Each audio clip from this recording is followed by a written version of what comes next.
Hello, everybody, and welcome to That Wrestling Show, the podcast where all pro wrestling matters. I'm your host, Bill Yankovi, and this is our fun celebration of the holiday season. Hanukkah has just come to an end, or is about to come to an end, so I want to wish one more time a happy Hanukkah to all of our Jewish listeners out there, and Christmas is next.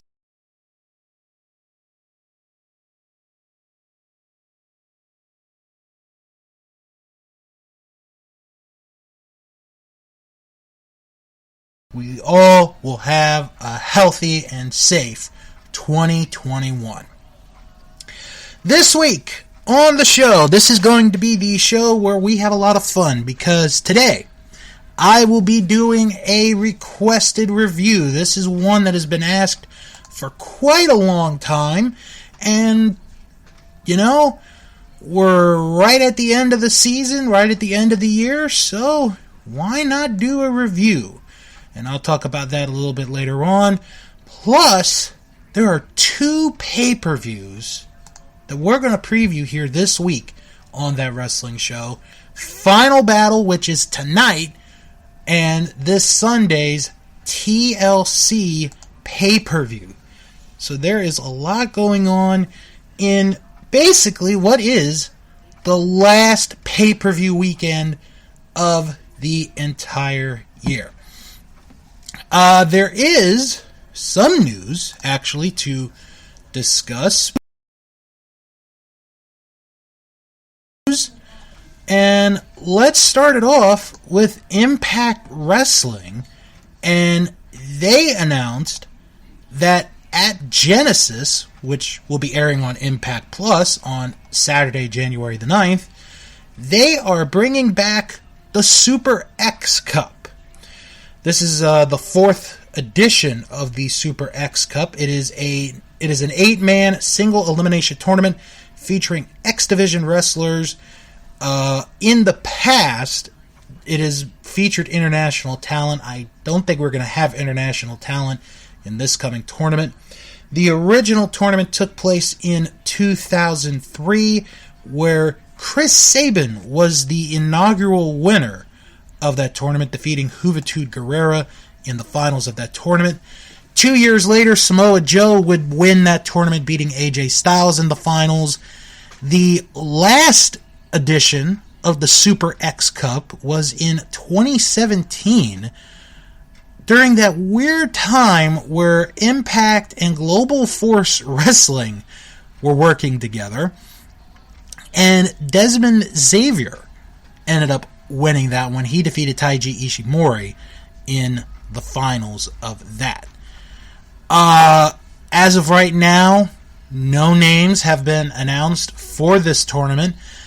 However, over the next couple of weeks, if you plan on watching Impact Wrestling, I'm going to be completely honest with you guys. It's a year in review for the next 2 weeks, so unless you really want to catch up on what Impact did in 2020, this is kind of a skippable show to watch. But the Super X Cup tournament will be Saturday, January the 9th at Genesis, and you can watch that on Impact Plus.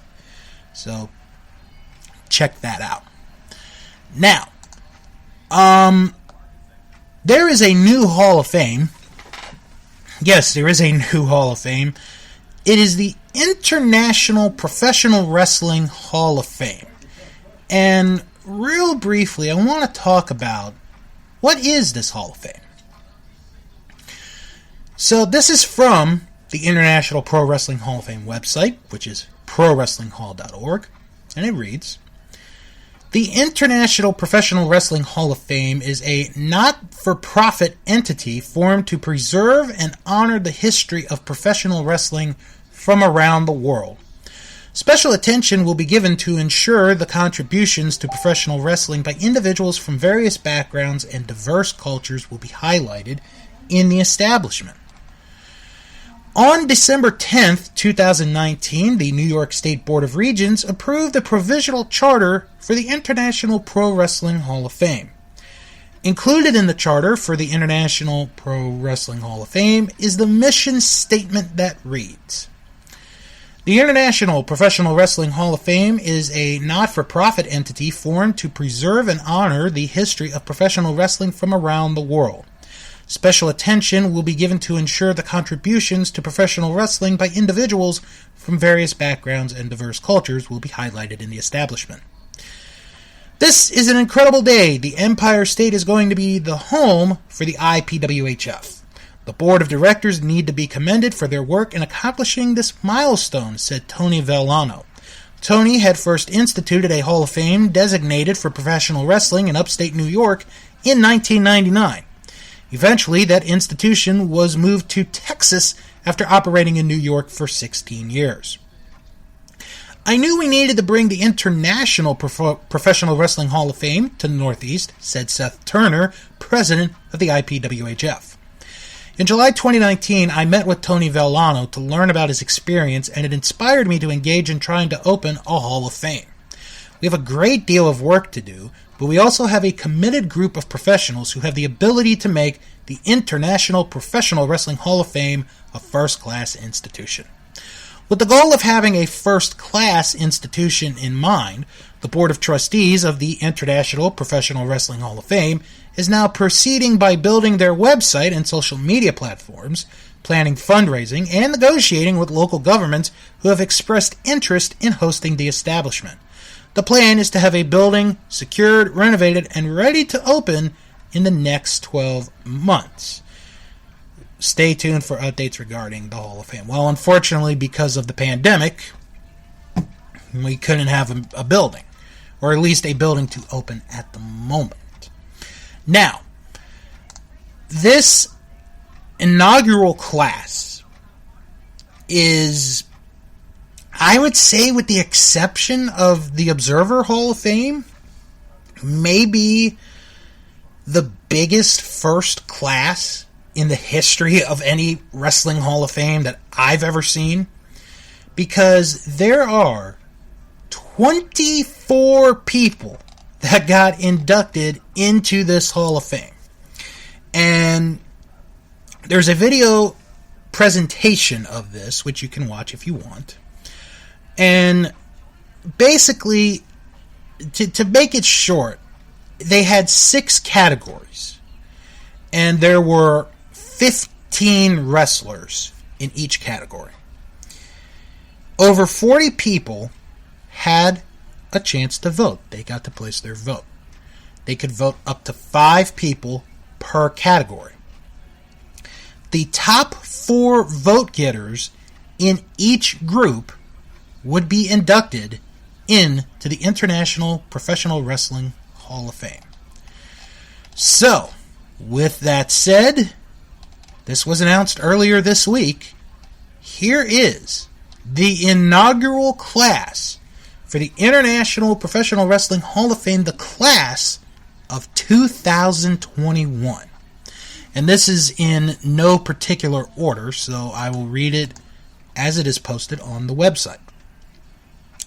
The class of 2021 will consist of Bruno Sammartino, Ric Flair, Hulk Hogan, Andre the Giant, Lou Thesz, Buddy Rogers, Frank Gotch, Danny Hodge, Terry Funk, Giant Baba, Ed Strangler Lewis, Mil Mascaras, Martin Farmer Burns, George Hackenschmidt, Evan Strangler Lewis, William Muldoon, The Great Gama, Yusef Ismail, or known as the Terrible Turk, Paul Pons, Ricky Dozan, the original Tiger Mask Satoru Sayama, Antonio Inoki, Stanislaus Zabisco, and Tatsumi Fujinami. That is the inaugural class for the the International Professional Wrestling Hall of Fame. Now, if you are interested in going to the induction ceremony, well, I have the location and the date right here for you. It will be Saturday, August the 28th in Albany, New York at the Desmond. Now, if you would like more information on maybe getting early tickets to go to this induction ceremony, all you have to do is join their newsletter and they will send you information right away. So the International Professional Wrestling Hall of Fame, their first class announced, a class of 24 wrestlers. You have world champions all over the board on this one. This is an unbelievable class. Maybe one of the best classes I have ever seen. And I know that, there are people that question what is a legitimate Hall of Fame? Is this a real Hall of Fame? Just by this group alone, this is a legitimate Hall of Fame right here. I mean, they did a very good job. I have to commend the gentleman that got the ballot together. I have to commend the people who were on the committee to vote. It's a very tough job to vote for anything, really. Obviously this election proved it. And I think they did a really good job of picking and voting for the 24 people that would be the inaugural class of the International Professional Wrestling Hall of Fame. If you want more information, ProWrestlingHall.org is the place you want to go to find out more about them. Very, very interesting organization. Personally, I would love to have a chance to maybe interview somebody from here in 2021. Get some more information. Would be really cool. Sticking with the theme of Hall of Fames real quick, Ric Flair recently said in an interview that the WWE is building a physical Hall of Fame. And more than likely it would be in Orlando, Florida. I know we've heard this many, many times, and my honest opinion is I will wait to believe it until I see it. Okay, so there are 2 pay-per-views that are happening this weekend. Let's talk about the one that's going to happen tonight. Ring of Honor's Final Battle, their first pay-per-view in a year. Their last pay-per-view they had, Final Battle, 2019. They had no pay-per-views up until tonight. This is a pretty stacked card. There are, in total, 8 matches.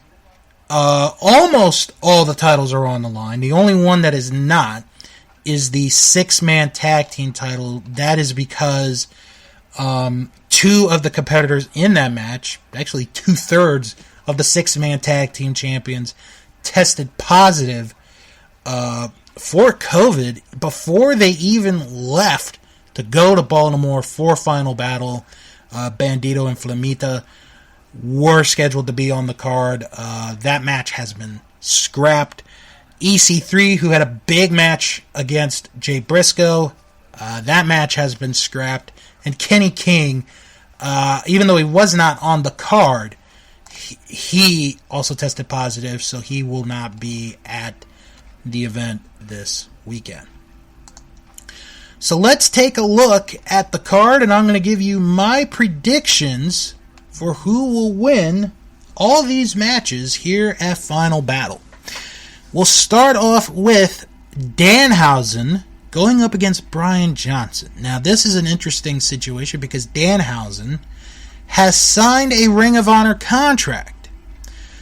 The only problem is it goes into effect if he wins this match at Final Battle. If he loses this match, he will not be a part of Ring of Honor. Well, get ready to see a lot more Danhausen because Danhausen is going to beat Brian Johnson in that match. Danhausen will be seeing him in 2021. For the first time ever, a Pure Rules tag team match is going to take place as Tracy Williams and Rhett Titus, members of the Foundation, will face Wheeler Yuta and Fred Yehi, two men who really impressed me during the Pure title tournament. So, what are the rules of a Pure Wrestling tag team match? Well, besides the standard rules for a singles match, these rules are going to be in effect. A legal tag requires the wrestler on the apron to reach over the top rope and tag his partner hand to hand while holding the tag rope with his other hand. Each wrestler has 5 seconds to exit the ring after a tag is made.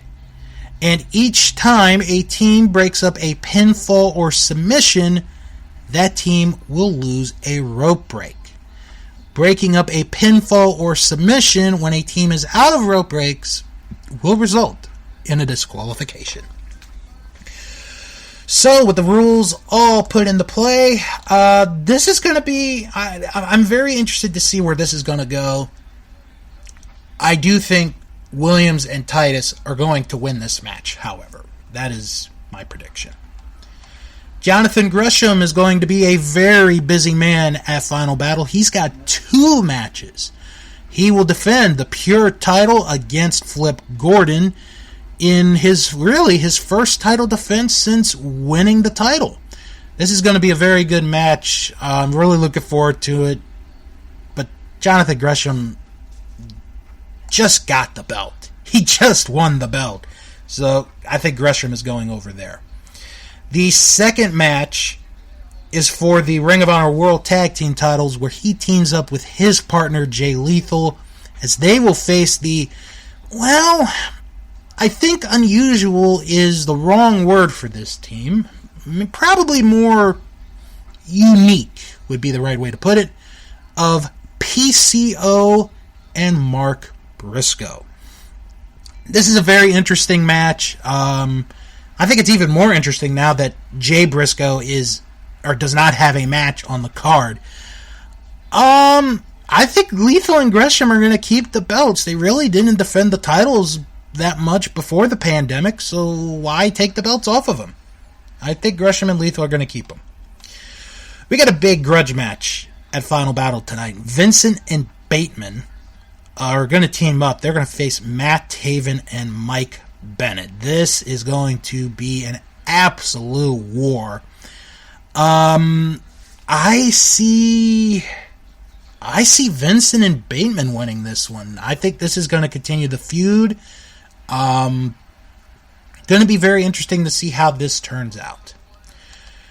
Well, Jonathan Gresham will not be the only person to be wrestling 2 times tonight at Final Battle, as there will be a 4-corner survival match where the winner of that match will face the Ring of Honor World Television Champion Dragon Lee later in the show for the television title. The competitors are Tony Deppen, Dak Draper, LSG, and Josh Woods. I'll tell you, all 4 of these guys have a legit case to win this match. I think the popular pick is Josh Woods, but I'm going to go Dak Draper to win this match. And then later on, I see Dak Draper beating Dragon Lee to become the new Ring of Honor World Television Champion. And then the main event of Final Battle 2020 for the Ring of Honor World title, Roosh will defend the title against Brody King. The last time we saw Roosh, he beat PCO to win back the Ring of Honor World title for the second time. I'm going to tell you, the way that they've been really pushing Brody King on television these last several weeks has got me thinking Brody King is going to be your next Ring of Honor World Champion. And I really think that's what's going to happen. Brody King will win the Ring of Honor World title tonight at Final Battle over Roosh. Can't wait for that show to take place tonight.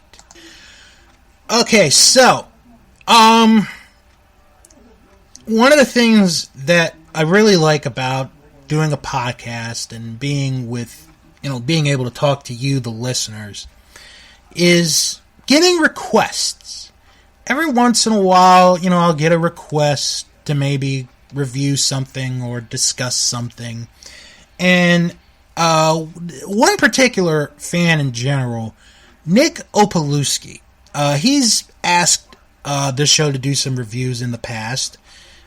We've reviewed Brain Behind the Brawn, and we've reviewed an episode of WCW Saturday Night. So about a month and a half ago, he had asked me to do a review, and this is, I'm going to be completely honest, he has asked for this particular review of what I'm about to talk about more than once. I will be honest, it is more than once that he has asked for this review, and I felt like it's the holiday season. No, I'm just kidding. And I was like, you know what? Let's go right ahead. Let's do this review. It is WWF Smack'em Whack'em. Now, for those of you that may not be familiar with Smack'em Whack'em, this is an old Coliseum video that you can find on the WWE Network, so you don't have to be, well, like me, who spent money to buy the videotape of it on eBay. Although I still prefer the physical copy over digital. That is my honest opinion. That is what I feel about it. So this is a long requested review, and we're going to find out how good this tape is right now, because I'm going to be reviewing WWF Smack'em Whack'em. This video came out in early 1993, right around the time of WrestleMania 9, just before, not too far away from WrestleMania 9. And our lordship, Alfred Hayes, is the host of this videotape. And, being Lord Alfred Hayes, such a dedicated man, he will go just about anywhere to do a review or to host a Coliseum video. Well, that's because he's at a construction site of a dilapidated house. No, don't worry, Matt Hardy is nowhere to be found on this videotape. So, he is there because the Bushwhackers are the heads of this construction site. And they're going to be doing construction work on this dilapidated house. So the Bushwhackers tell us that their number one thing they do, their one phrase before they do any construction work is safety first. Remember that phrase. So, they give Lord Alfred Hayes a hard hat. They give him a pair of binoculars, and they give him some gloves. So as they're preparing him to help with the construction, we go to our first match, and it is Crush against the Berserker. Yep, it is just exactly how it sounds. Crush versus the Berserker. It's a kind of match. It's not really too grand of a match. Nothing really to talk about. Nothing exciting really happening. Crush wins with the Crush Vice Grip. Berserker, now to Berserker's credit, he does not tap out. He passes out. He never said I give up. He never said I quit. He just passed out from the pain. So Crush gets the win here to start off Smack 'em, Whack 'em. Back at the dilapidated house, the Bushwhackers are going to take a piece of wall down to put in a window. So Butch, reminding us, safety first, has a sledgehammer and is about ready to take down this piece of the wall when Luke stops him and draws an X on where Butch is supposed to hit with the sledgehammer. So, Butch gets ready, Butch gets set, and he misses the spot. He misses the spot by about 3 feet, and to the lower right. So, instead of trying it again and hitting the right spot, they continue to just keep going. Which takes us to our next match, Earthquake versus the Repo Man. Yeah, Earthquake versus the Repo Man. Thrilling match. Now, to Repo Man's credit, and this is to his credit, he tries to be big man with the Earthquake, but it just doesn't quite work. He does eventually knock Earthquake down, but it's not a long advantage. And Repo Man, when he has this brief advantage, makes the one mistake towards the end of the match, a cardinal mistake by a veteran. He decides to climb the top rope, and this is a kind of an interesting way because he starts on the right side, and then he goes around the post to the left side. And he climbs the top rope, Earthquake catches him. One Earthquake splash later, Earthquake beats Repo Man in a very forgettable match. So now we go back to the dilapidated house, where the Bushwhackers have run into a bit of a problem. See, the window that they were going to put, well, there's electric wire there. So you can't really take the wall down with electric wire there. So, they ask Lord Alfred Hayes to hold the wire. Remember when, in the beginning of this video, Lord Alfred Hayes had a pair of gloves on him? Nope. Nowhere to be found. And then, just a few seconds later, Lord Alfred Hayes is electrocuted. Although, I do have to admit, his facial reaction is absolutely hilarious. It's not a Daniel Stern Home Alone facial reaction. It's not a punch to the nut facial reaction. It's just a, hey, I'm getting electrocuted, please help me. And he's making all these different noises, faces, while there's this noise going on, like electrical noise, like, and we lose power. And that's the end of the videotape. No, I'm just kidding. I had to do that. So the Bushwhackers find the emergency light, and they realize that they've electrocuted poor Lord Alfred Hayes. Well, I think now is a good time to go to Cooking for the Single Man with Yokozuna. Now, I'm going to be completely honest. The guys at our Vantage Point love this bit. They just love this bit. Is it as good as they say it is? Yeah, it's pretty good. So, here's the scene. Mean Gene Okerlund joins Yokozuna and Mr. Fuji for dinner. And this is supposed to be cooking for the single guy. And they're at a hibachi place. Now, I don't know how many of our listeners have ever been to a hibachi restaurant. If you've never been to a hibachi restaurant, I recommend you going to one just to say you've done it. Unless you are afraid of fire. Because there is like that brief moment where there is fire But other than that, it is an awesome experience. So, Mr. Fuji and Mean Gene, they talk about how, they get Yokozuna prepared and how they keep him fed.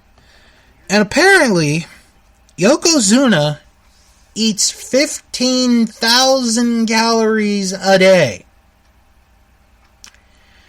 Boy, if the doctors of the world today knew that he ate 15,000 calories back then, oh my.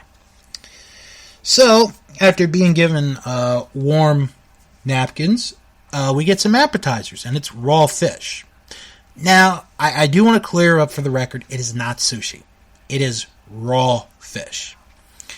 And Mean Gene gets a plate, Fuji gets a plate, Yokozuna's got like 2 towers worth of raw fish, and he eats it, and Mean Gene is just impressed. So then, after they eat the appetizer, the chef named Lou comes out to start cooking. Now, I'm going to be honest, he doesn't look like a Lou. He's more of a Sam to me. That's just my opinion. He looks more of a Sam. So, now the main course is being made. There's 10 steaks, 10 ribeye steaks being made. And, they're being cut up, and there's so much rice and shrimp and broccoli that Mean Gene can't believe that one individual can eat this much food. And I gotta give credit to Mean Gene. Mean Gene's great. He's like, oh, you gotta be kidding me. He's gonna eat all that? Oh my word. But the star of this is Mr. Fuji. And I'm going to tell you why Mr. Fuji is the star of this bit. Mr. Fuji is a heel manager. He's hated. But yet, he is so nice to Gene Okerlund in this bit. It is hilarious. Because it's like, oh, you're very, very, very welcome, Mr. Mean Gene. So, Yoko eats all this food. It's absolutely amazing. And again, this is from a hibachi restaurant, which, again, if you've never been to one, I recommend you go to one. And at the end of this whole skit, which is like 10 minutes, Mean Gene's like, oh, I'm done. I don't know, what else to do. What else is there left? And Mr. Fuji's like, oh, there's dessert. Dessert? Oh, you gotta be kidding me. That's the only disappointment about this bit, is I sort of want to see Yokozuna eat dessert.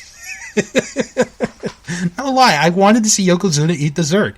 I mean, after he devoured the raw fish, after he ate the ribeye steak, the shrimp, the broccoli, the fried rice, I kind of wanted to see him eat dessert, just for kicks. Now we go to a profile on Bret the Hitman Hart, and Gorilla Monsoon is there, and he's there to talk with Bret Hart, who is, at the time that this tape is released, or we believe is released, the World Wrestling Federation champion. So, Gorilla's like, you're going to go down as perhaps the fightingest champion in World Wrestling Federation history. Oh, I defend this belt against everybody.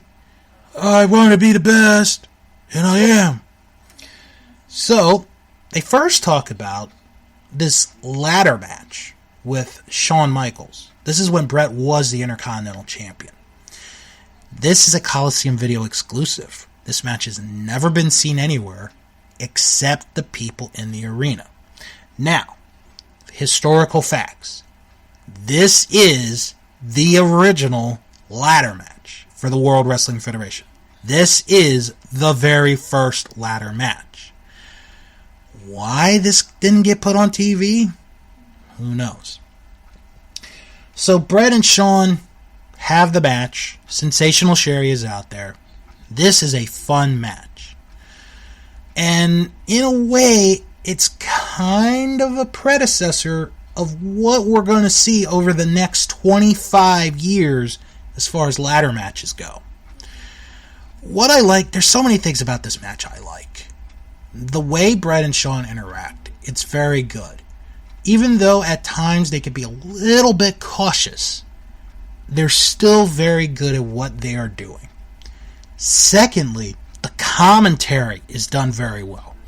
Like, the beginning of the match, there's one line that Gorilla says that I was like, oh my god, he's right.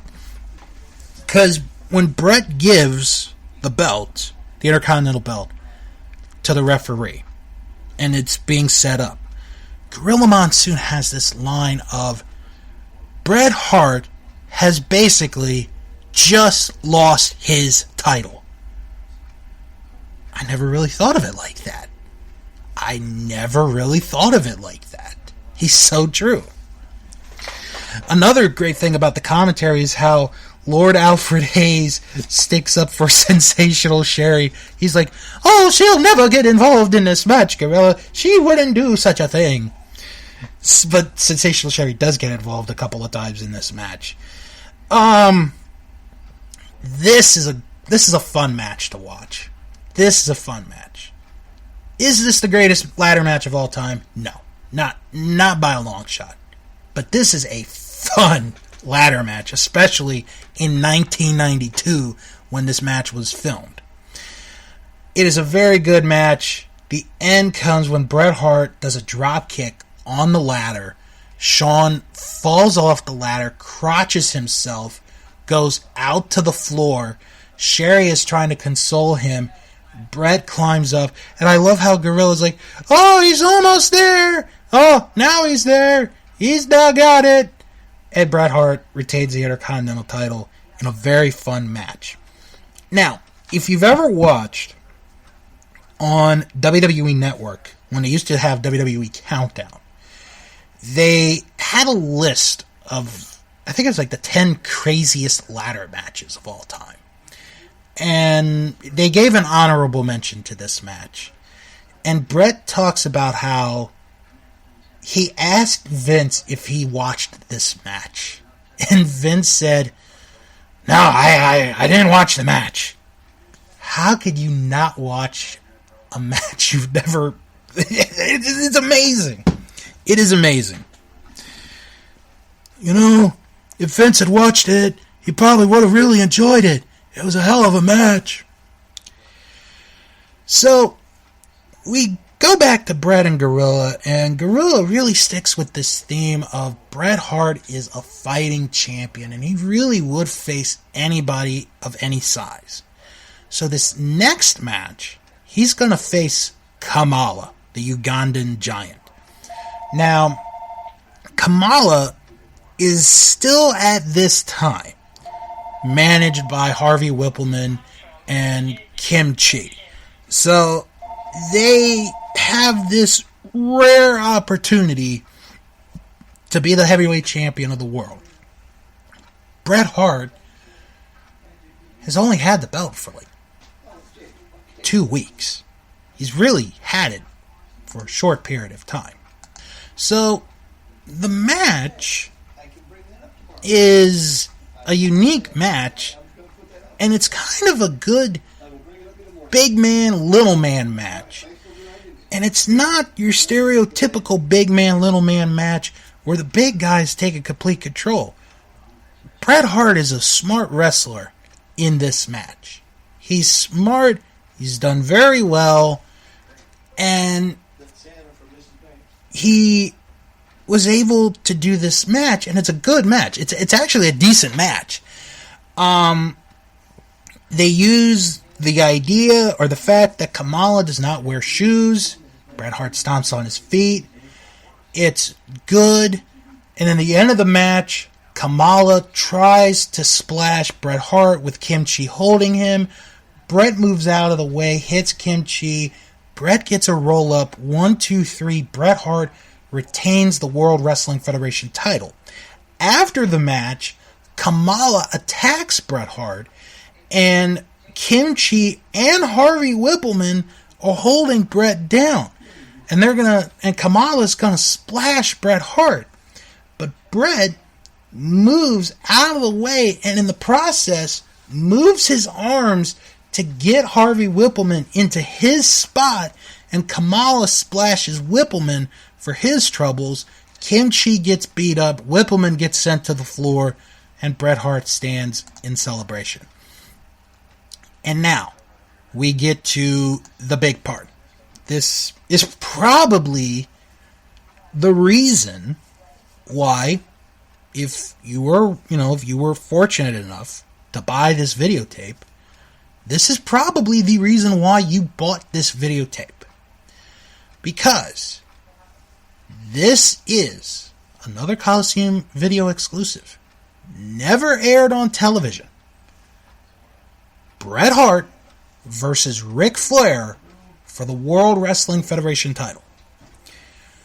Bret Hart says that he felt this was his one and only chance to win the World Wrestling Federation title.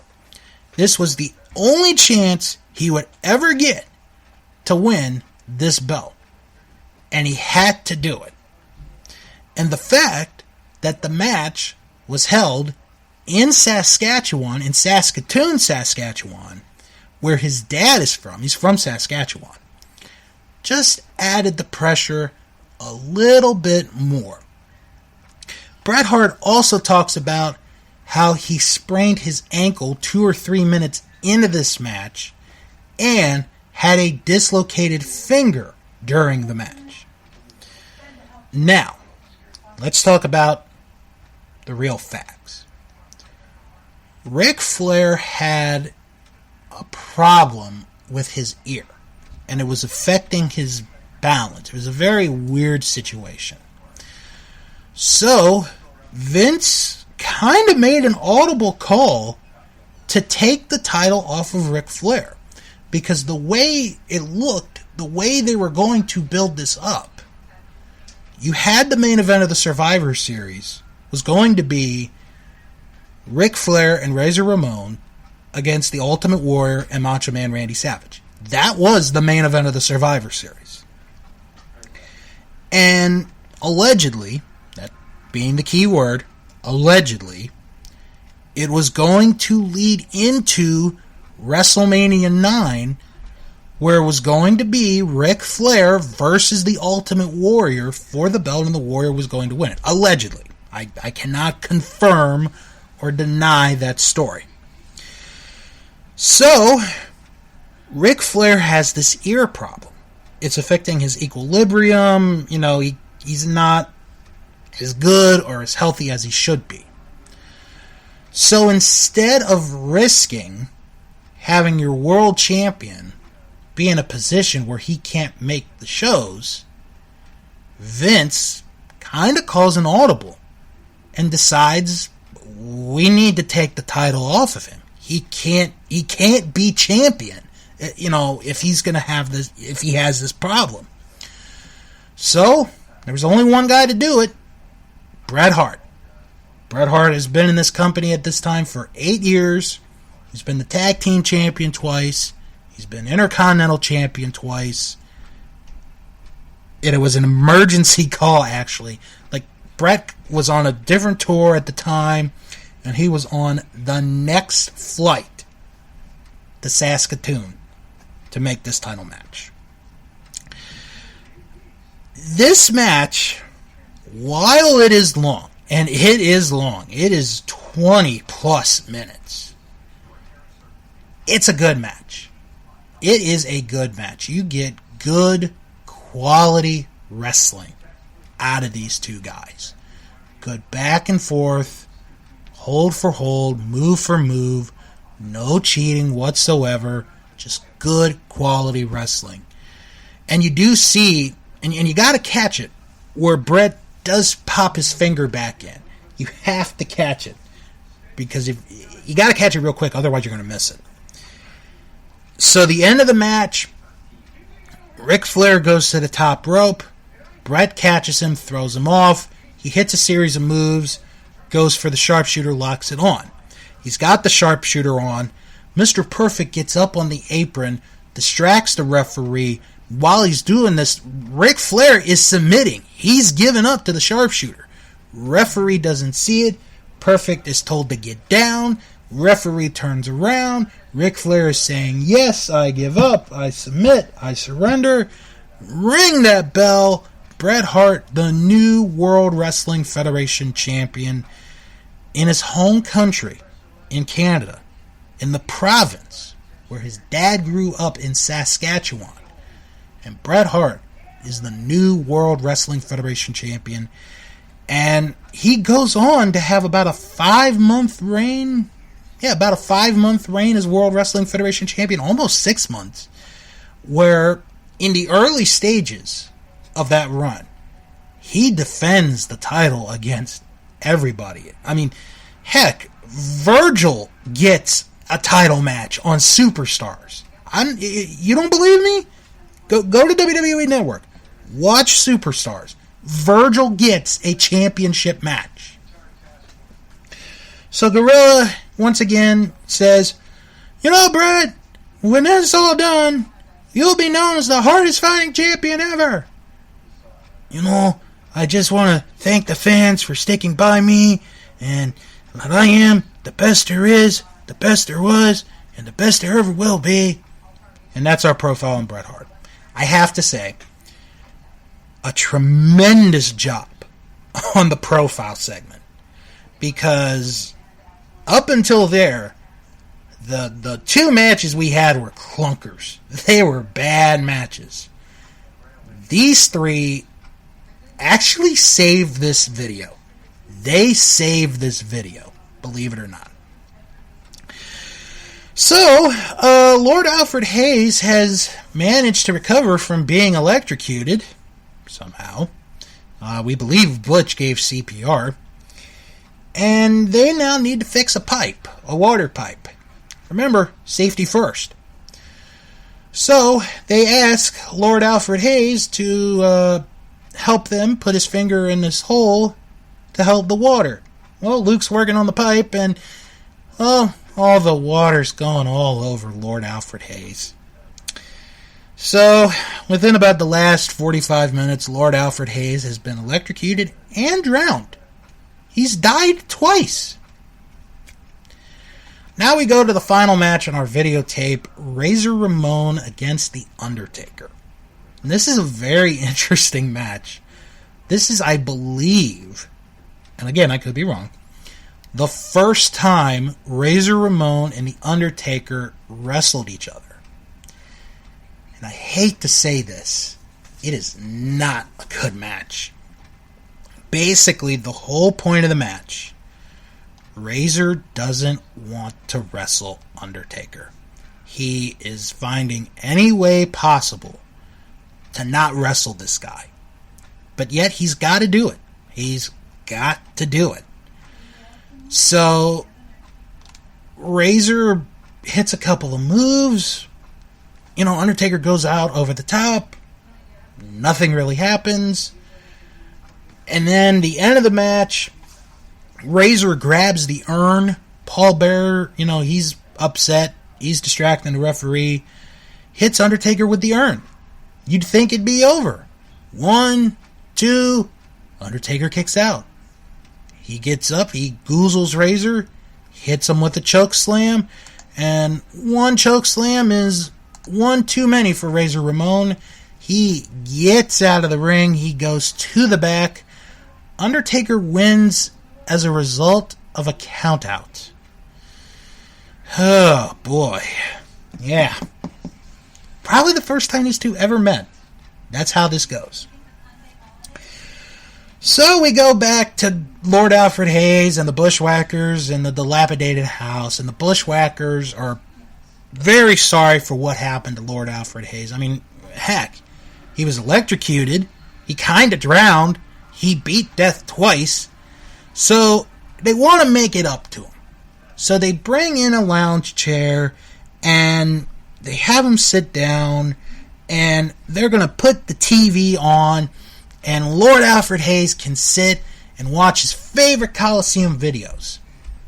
You know, I kind of wonder what his favorite Coliseum videos are. I really, really wonder. So the Bushwhackers, they're going to go get him, you know, snacks, something to drink. They got a table and a TV set up. And as we send the tape to the end. We hear a crashing sound. We believe the TV broke, and the Bushwhackers are like, oh no! And that is the end of Smack'em Whack'em. So, what do I think of this videotape? Well, the two matches before the Bret Hart profile and the match after the Bret Hart profile are bad. They are bad. They're very skippable. The saving grace of this is cooking for the single man and the Bret Hart profile. That is what saves this tape to me.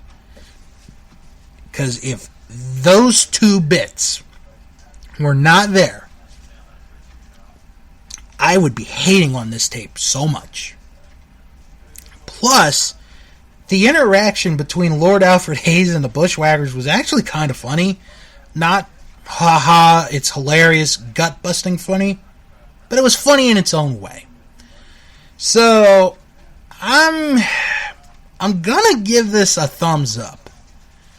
Only because if you have never seen this, you need to see the cooking for the single man segment, and you need to see the Bret Hart profile with the 3 matches. The other stuff, Crushing the Berserker, Earthquake Repo Man, Undertaker Razor Ramon, are very, very skippable. Other than that, this is a pretty good tape. Not gonna lie. This is a good tape, and that is my review of Smack'em Whack'em. Well, now it is time to preview this Sunday's TLC pay-per-view. I'm only going to do the matches that WWE has announced as of, well, whenever you guys are listening to this. So I'm going to make predictions on the matches that have already been announced.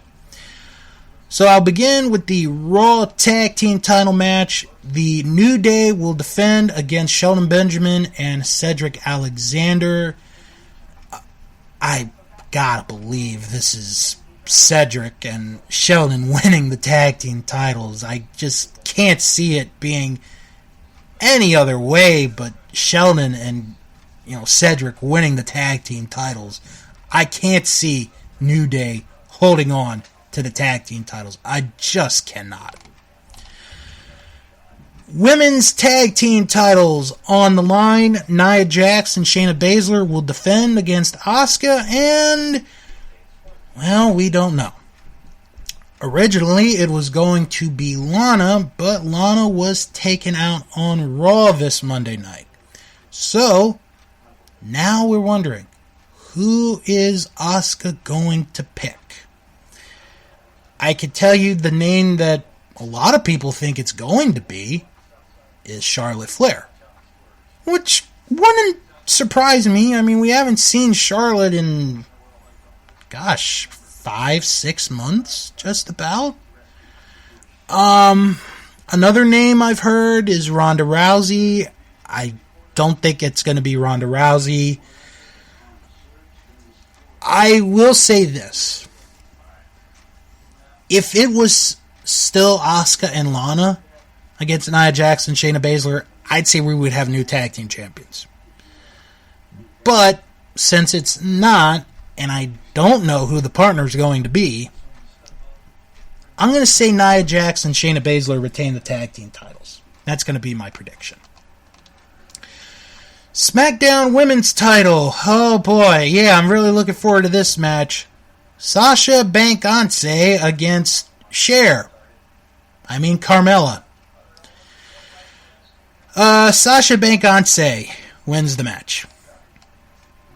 Now, this match was added yesterday on WWE.com. It is the Fiend Bray Wyatt against Randy Orton in a Firefly Inferno match. Basically, it is an Inferno match.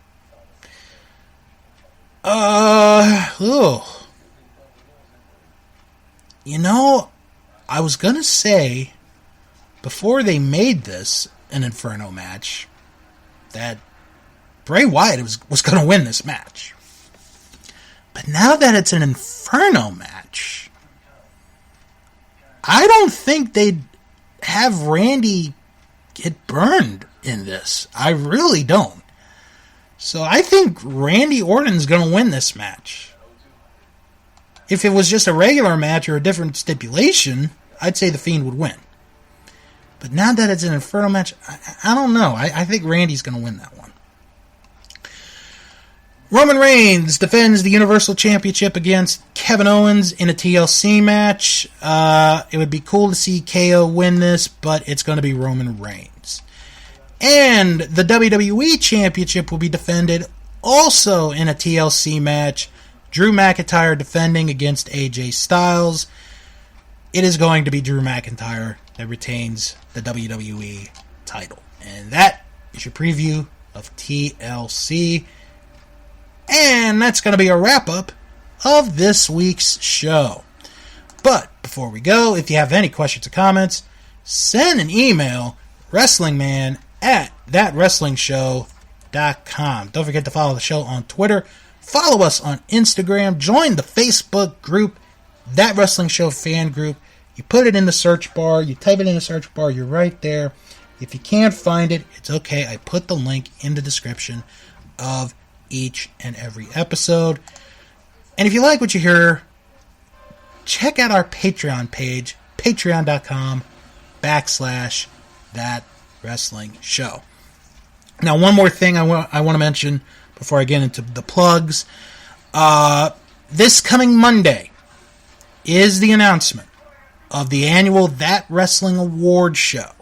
Going to announce all the nominees in the categories that, we've put up. It's going to be very interesting to see who gets nominated. We've had some vote, or we've had people, get nominated. Going to be really interesting to see how this all turns out. All right, let's get to plug some other shows. Check out our Vantage Point, the Retro Wrestling Podcast with Joe Murata and Michael Quinn. This week, they discuss what went wrong with the Ultimate Warrior as World Wrestling Federation Champion. Plus, Week 2 of the Royal Rankings of the Best Feuds, and a review of WFWA Wrestling. That is this week on our Vantage Point, the Retro Wrestling Podcast. Also, check out Greetings from Allentown with Peter Winston. He watches one episode of wrestling each week in his own unique perspective. This week, he watches an episode of AWA All-Star Wrestling from March 16th, 1986. That is this week on Greetings from Allentown. And check out Juice Pro Wrestling, where this week they interview Beastman. No, not from He-Man and the Masters of the Universe, but Beastman. He shares stories about New Jack and the Necro Butcher, plus working with Warrior Wrestling and so much more. That is this week on Juice Pro Wrestling. If you're looking for non-wrestling related podcasts, check out the Best Pick Movie Podcast with Tom, John, and Jess as they watch each and every Academy Award-winning Best Picture winner in no particular order. This week, they discuss the Best Picture winner from 2009, The Hurt Locker. I have to admit, I have seen this movie, although it's been a long time. Not a big fan of this movie, believe it or not. If I had to pick, I think I would go with Up as my pick for the Best Picture of the year out of this group. And it's a pretty big group. Some good movies there. But that's just what I would have picked. But check it out anyway. It is the Best Pick Movie Pod. Also, check out the Three Stooges Throwback with Gabe Russo. He watches each and every Three Stooges short. This week, he reviews Dizzy Doctors. This week on the Three Stooges Throwback. Also, check out Unspooled with Paul and Amy, as in this season, they talk about effed up families. This week, they discuss the 2019 Chinese-American family reunion movie, The Farewell. That is this week on Unspooled. Plus, The Castle Vault, a chronological deep dive of Disney animated films powered by Disney+. This week, they discuss Zootopia. That is this week on The Castle Vault. Also, check out Dave and Ethan's 2000-inch Weird Al podcast, where this week they sit down with longtime singer and studio vocalist Scotty Haskell, who has been a backup singer, or was a backup singer, on Weird Al's 2019 Strings Attached tour. So check it out this week on Dave and Ethan's 2000-inch Weird Al podcast. Also check out, if you haven't, the latest in our mini-series of Wrestling with COVID. Myself, Jim Boy Star, and Josiah, we talk about the latest things going on where we are, plus some wrestling news related with COVID-19. And check out Sharks Pond, a South Park podcast, where I review each and every South Park episode. This week, it is the finale of Season 10 of South Park, and I discuss the episode Stanley's Cup. That is this week on Sharks Pond, a South Park podcast. Alright, next week is the season finale. We have made it through another year of professional wrestling. Probably going to go down as one of the most bizarre, craziest years that you and I, ladies and gentlemen, will have ever lived through as a fan of professional wrestling. Next week, going to take a look at, well, some of the highs of 2020 and discuss the lows of this year in professional wrestling. Plus, reviews of Final Battle and TLC. Don't forget the season premiere of that wrestling show. We will be back in 2021 on January the 8th. So until next time, next week, for the season finale of that wrestling show, everybody have a good, safe weekend, no matter where you are. If you're up in the Northeast, I'm kind of jealous because of all the snow you got. I'd love to be in the snow right now. But come back next week for another episode of That Wrestling Show, the podcast where all wrestling matters. And as always, safety first.